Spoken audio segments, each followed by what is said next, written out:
Hello dear students, welcome to this session.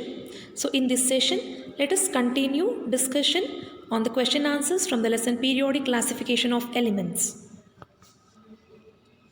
The first question is, helium is an unreactive gas, neon is a gas of extremely low reactivity. What if anything do their atoms have common in? So let us look at the periodic table where exactly the helium and neon are present. Helium and neon both are present in the 18th group. They are present in the same group, that is 18th group. Correct? And both the helium and neon are completely filled with the electrons.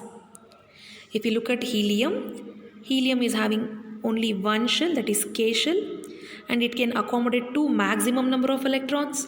And neon, if you look at neon, its electronic configuration is 2,8. How many shells it have? It have two shells, K shells and L shell, correct? And the outermost shell is also completely filled with 8 electrons, correct? So this is one of the similarity both are having, and both the elements helium and neon are unreactive. The other elements which are present in the periodic table, they are reactive, whereas helium and neon, they are considered to be the inert elements, hence they are unreactive elements. This is what both are having common in.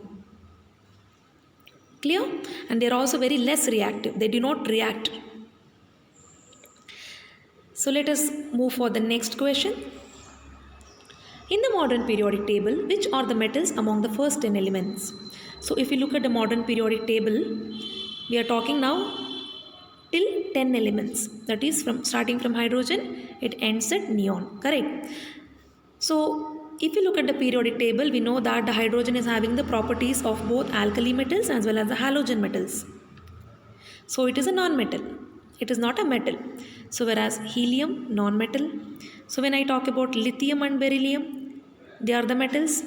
What about boron? They are non-metal. Carbon, non-metal. Nitrogen, oxygen, fluorine, neon, they are all non-metals. So if we look at the periodic table, among the first 10 elements, which are the metals, only lithium and beryllium. Among 10 elements, only lithium and beryllium are the metals. Clear? So let us move towards the next question. Elements X forms the chloride with the formula XCl2, which is a solid with the high melting point. X would most likely be in the same group of periodic table, that is sodium, magnesium, aluminium and silicon. What is meant by this? So if we look at X, it is forming XCl2. Think X is an element which is forming XCl2. Then let us correlate this X to other elements now. So if we look at sodium forms NaCl. I mean the chlorides of the elements I am talking about. Na forms NaCl, Mg forms MgCl2, that is magnesium chloride, correct? Then Al forms AlCl3, aluminium chloride. Si forms SiCl4, aluminium chloride and silicon chloride. Now, with this we can say that magnesium chloride, just C, which is having X, C, here it is having XCl2. Which element is following the same? That is Cl2. Mg is forming MgCl2, correct? So with this we can say that MgCl2 is almost similar to XCl2. And we can also consider that X is a part of Mg. So here XCl2 and MgCl2 both are the chlorides formula, which is looking very similar. Clear? So now let us move towards the next question. Which element has the two shells, both of which are completely filled with electrons? I am talking about two shells, that is first shell and the second shell. The question is two shells, both of which are completely filled with electrons. How many electrons a first shell can completely fill? 2 electrons. What about second shell? It can accommodate maximum of 8 electrons. The question is which element which is having two shells, both which are completely filled with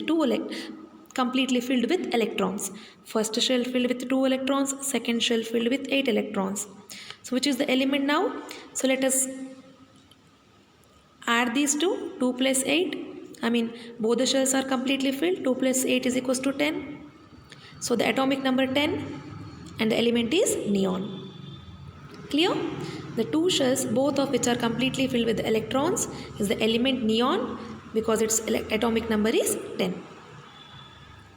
So the next is, which element has the electronic configuration 282? So electronic configuration 282. How to identify the element? If we just total this, we can identify the element by knowing the atomic number. So the total of 282 is 12. Correct? So the atomic number is 12 and the element is magnesium. Next, which element has a total of 3 shells? I am talking about 3 shells. First shell, second shell, third shell. Total of 3 shells with 4 electrons in its valence shell. Valence shell means the outermost shell. The outermost shell should contain 4 electrons.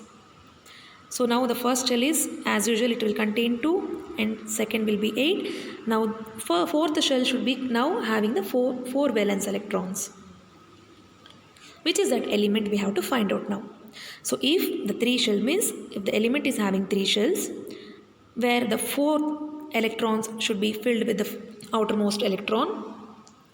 So how, if we total this 284, if we total 284, we can easily identify the element. What is the sum of 284? It is 14, and the element is, which is the 14th element? It is silicon. Correct? Silicon is having 2 electrons on the first shell, 8 electrons on the second shell, and 4 valence electrons on its outermost shell. Clear? And the next question is, which element has a total of 2 shells? There should be 2 shells with 3 electrons in its valence shell. Means second shell should have 3 valence electron. Then what about the first? First, it will be accommodated by 2. This is the first shell and this is the second shell. Correct? So which is that element? If we again total 2 plus 3, we get 5. Correct? Which is the 5th element? That is boron. The element which is having the atomic number 5 is boron. So boron is having 2 electrons on its first shell and 3 valence electrons on its second shell. Clear? So if we add 2 plus 3, we get 5. And the atomic number 5 goes to the element boron. Clear? Next, which element has twice as many electrons in its second shell as in its first shell?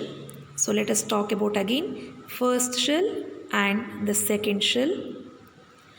Which element is having as many electrons in the second shell as in its first shell? Twice. If first shell is having 2 electrons, the second shell should have twice the electrons which is having on the first shell.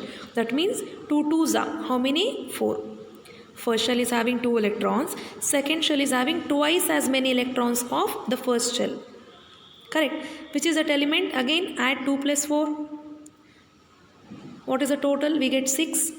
So which is the element which is having the atomic number 6? That is carbon. Clear? So very simple. If we have the periodic table, it is very simple to understand. I repeat, the question is very simple. It looks very complicated, but it is very simple. Twice as many as electrons in its second shell means what is the number of shell which is present? What is the number of electrons present on the first shell? That should become double on the second shell. If it is 2 electrons on the first shell, that should become 4 on the second shell. So which is that element? So if we add the sum of the first and the second, that is the number of electrons present on the first shell and second shell, we get the total, that is 6. And the element is here carbon. Clear?